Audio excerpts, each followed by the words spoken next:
They say entitlement knows no bounds.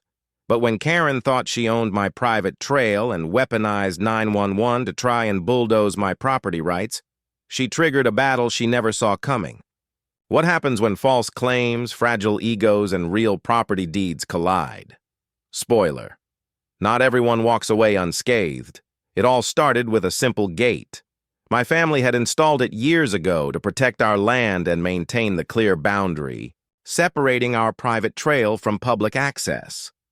It was legally marked, properly registered, and had stood without issue, until Karen moved into the neighborhood. From the moment she laid eyes on that gate, she seemed to think it was a personal insult.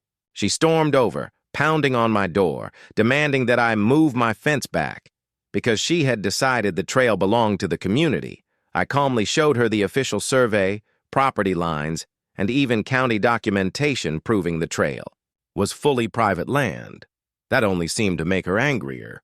The next day, in a move straight out of an HOA horror story, she called 911, shrieking to dispatchers that I had illegally blocked a public trail and needed to be forced to remove it immediately. When law enforcement arrived, Karen stood there smugly, arms crossed, certain the gate would be ripped down. But facts don't bend to tantrums. I handed the officers copies of the property records, the easement agreements, and proof the gate was lawful. Her confident grin faltered as the officers calmly explained that she had no claim, and worse, that false emergency calls could carry serious penalties. Karen didn't back down gracefully. She tried pulling emotional arguments out of thin air, claiming kids couldn't walk safely, that everyone knew it was community land. But the law was on my side, and no amount of crying wolf could change that. In the end, Karen not only failed to move my gate, but she also earned a formal warning for misusing emergency services.